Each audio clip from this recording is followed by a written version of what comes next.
Good morning, everyone. So, I'm gonna teach you today SSC CGL Tier 2 2023 exam paper, and today we are discussing grammar check. Okay. So, some questions I have selected for you so that you can understand the pattern of the question which will come in your Tier 2 exam, right? ये जो last year मतलब previous year के जो question paper हैं उनमें से आए हुए क्वेश्चन हैं ये, ठीक है. So one by one we will check those questions. We will I am gonna teach you that किस तरह का ग्रामर का प्रॉब्लम आ जाता है, कौन से वर्ड्स डिफरेंट आ जाते हैं और उन वर्ड्स को कैसे समझना है और कैसे समझ के उनके राइट ऑप्शन तक पहुंचना है. Right, you all are preparing for your exam, that is very nice. आप लेकिन जब तक मॉक टेस्ट पेपर नहीं देंगे, जब तक मॉडल टेस्ट पेपर सॉल्व नहीं करेंगे, आपको नहीं समझ में आएगा कि रियल जो चैलेंजेस हैं वो क्या हैं. एग्ज़ाम टाइम पे आपको किस तरह के क्वेश्चंस मिल सकते हैं और क्या डिफ़िकल्टी हो सकती है. तो ये कुछ क्वेश्चंस हैं, उसी पैटर्न पर हैं. इससे हम लोग समझने की कोशिश करेंगे कि कैसे क्वेश्चंस आते हैं और कैसे हमें उन्हें समझना है, अप्रोच क्या होनी चाहिए. Right, so let's get started. First question I am taking, this is first question. Right, so first question says select the most appropriate option to fill in the blank. Right, question है आपका select the most appropriate option to fill in the blank. और sentence जो है वो है nowadays comma nowadays online shopping is easier dash shopping in a market. So nowadays online shopping is easier dash shopping in a market. 4 option है. आप चारों को अपने दिमाग में चारों ऑप्शन उस ब्लैंक में भर के देखिए. कुछ क्वेश्चंस तो इतने इजी होते हैं वहाँ आपको ज़्यादा दिमाग लगाना ही नहीं है. लाइक दिस क्वेश्चन, ये बहुत ही सिंपल इजी सा क्वेश्चन है, लेकिन ट्विस्ट आया यहाँ पर स्पेलिंग में, THAN और THEN. Now we will fill this blank. Nowadays online shopping is easier like shopping in a market. जैसे मार्केट में शॉपिंग करते हैं वैसे ही ऑनलाइन शॉपिंग ईजियर है. जैसे हम मार्केट में शॉपिंग करते हैं वैसे ही आजकल ऑनलाइन शॉपिंग ईजियर हो गई है. ये सेंटेंस ग्रामेटिकली गलत नहीं है. आपको दोनों चीज़ें समझनी है, कॉन्टेक्चुअली भी सही होना चाहिए और ग्रामेटिकल भी सही होना चाहिए. So nowadays online shopping is easier like shopping in a market. Contextually ये गलत है. जैसे हम शॉपिंग मार्केट में शॉपिंग करते हैं उसी तरह से ऑनलाइन शॉपिंग आजकल ईजियर हो गई है. और ईजियर है मतलब कंपेयर है ना किसी दो चीज़ का. Like Ram is taller than Shyam. Ram is taller than Shyam. तो अगर कंपैरिजन है तो हम लाइक कैसे यूज़ कर सकते हैं वहाँ. ठीक है, तो लाइक नहीं आएगा. ग्रामेटिकली भी गलत है यहाँ पर, ग्रामेटिकली भी ये गलत है. राइट, सो लाइक नहीं आएगा यहाँ. फिर सेकंड ऑप्शन देखिए, Nowadays online shopping is easier than shopping in a market. THAN then. Compare जब हम करते हैं तो स्पेलिंग लिखते हैं THAN. थर्ड ऑप्शन है THEN. THEN then मतलब होता है तब. हिंदी में इसका मीनिंग होता है तब. राइट, सो THAN then जो है वो हम कंपेरिजन जब करते हैं तब उसे यूज़ करते हैं. Nowadays online shopping is easier than shopping in a market. Market में शॉपिंग करने से ज़्यादा ईजियर आजकल ऑनलाइन शॉपिंग है. एज क्यों नहीं आएगा, फोर्थ ऑप्शन है, उसे भी हमें देखना पड़ेगा. Nowadays online shopping is easier as shopping in a market. ये भी सेम आ गया है. ईजियर अगर कंपेयर कर रहे हैं तो as shopping in a market कैसे हो जाएगा. एज नहीं आएगा, यहाँ पर कंपेरिजन हो रहा है इसलिए देन आएगा. THAN then. Okay, now the second question. So second question says The following sentence has been split into 4 segments. इस तरह के questions भी आएंगे SSC CGL Tier 2 में. Right? Question says the following sentence has been split into 4 segments. जो पूरा एक sentence है वो चार segments में, 4 टुकड़ों में split, टुकड़े हुआ है, टूटा हुआ है. ठीक है. Identify the segment that contains a grammatical error.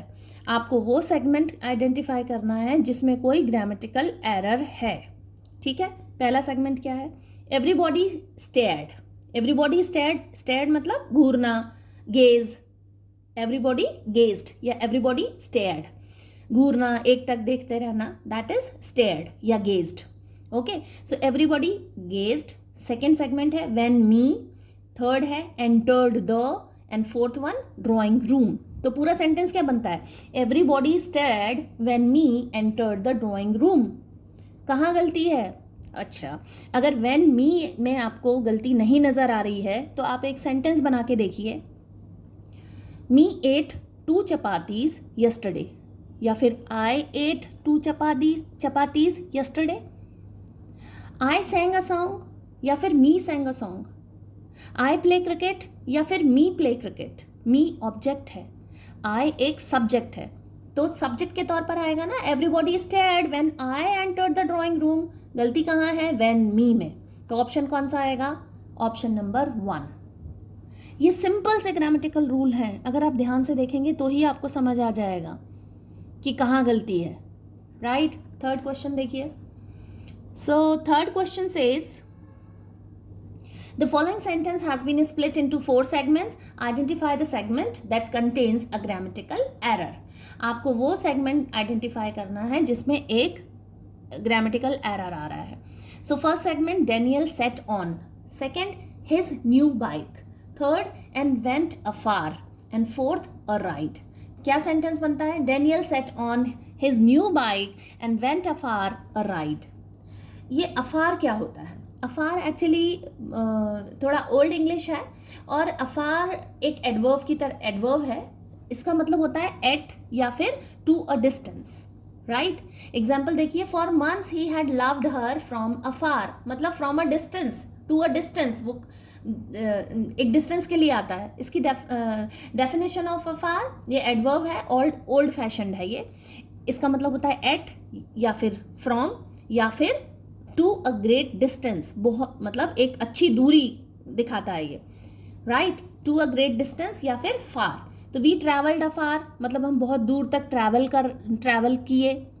We could see the ship afar off, हमने शिप को दूर जाते हुए देखा, ठीक है, हम देख सके।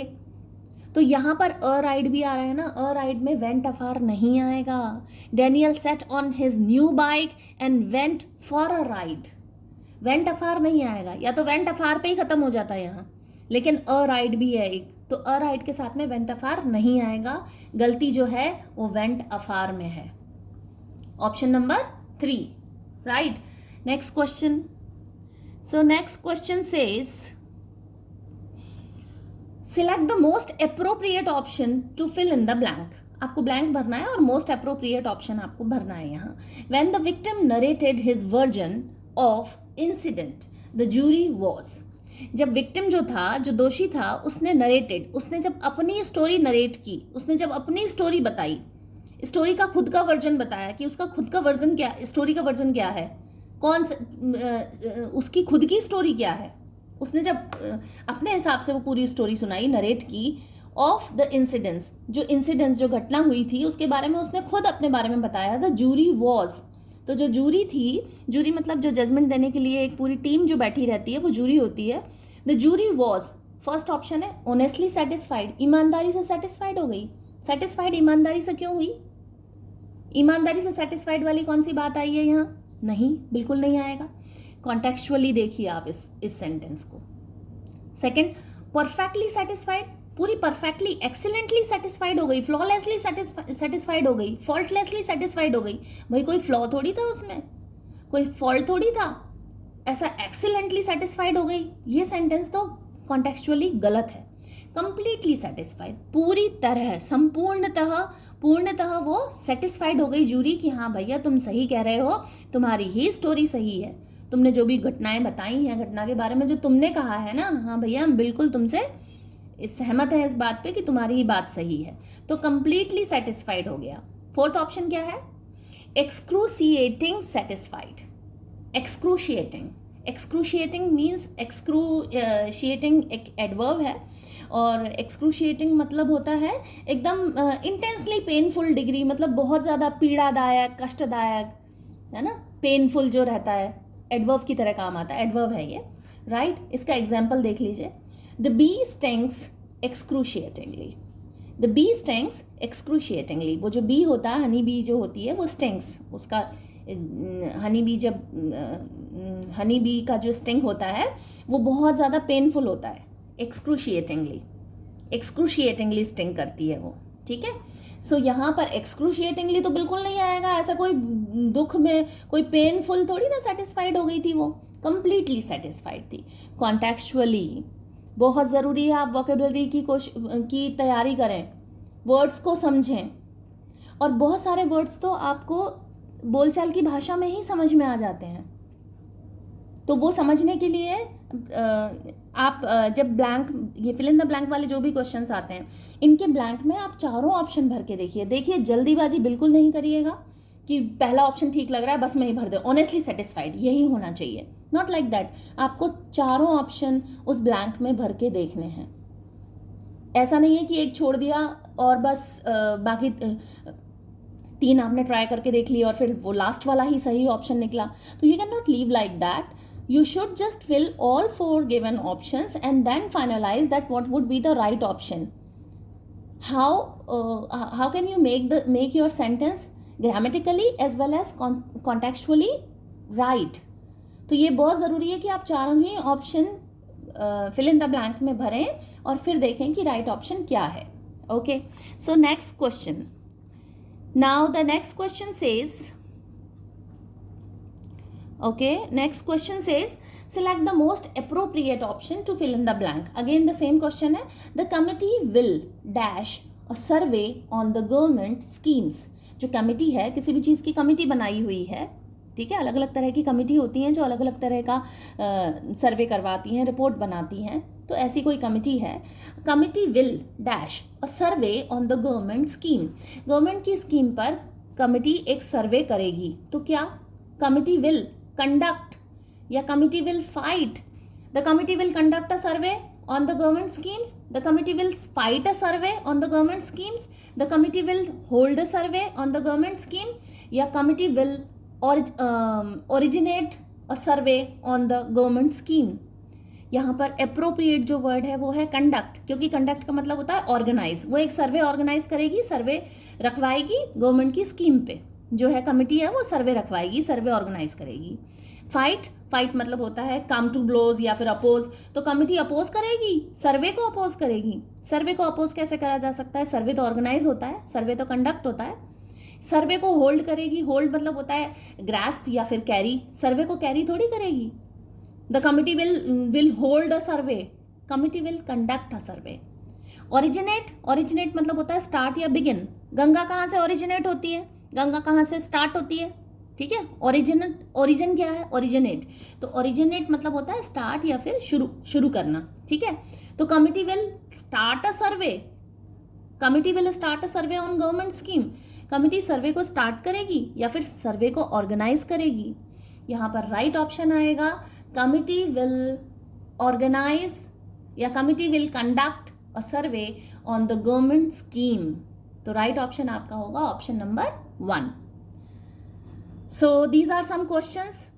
किस अप्रोच लेके किस तरह से आपको ये क्वेश्चन सॉल्व करने हैं, कौन सी अप्रोच आपको लेनी है, कौन सा तरीका आपको अपनाना है कि आप राइट ऑप्शन तक पहुंच पाएं, ये छोटी छोटी बातें। कई बार तो ग्रामर चेक इतनी आसानी से हो जाती है, अगर आप फिल इन द ब्लैंक है और चारों ऑप्शन भर के देखते हैं तो आपको बहुत ही सही तरीके से पता चल जाता है कि राइट ऑप्शन क्या होगा। सो बिल्कुल विजिलेंट हो जाइए, विजिलेंट होकर प्रैक्टिस कीजिए मॉडल टेस्ट पेपर की, और कौन सा तरीका अपनाया जाएगा ताकि आप राइट ऑप्शन तक पहुंच जाएं, इस बात का बहुत ध्यान रखें। जल्दीबाजी बिल्कुल नहीं करें, आराम से चारों ऑप्शन ध्यान से पढ़ें और फिर एक राइट ऑप्शन आप चूज़ करें अपने क्वेश्चन के लिए। सो आज के लेक्चर के लिए इतना ही। कीप लर्निंग, और चैनल को सब्सक्राइब कर लीजिए, लाइक कीजिए, शेयर कीजिए। Thank you so much.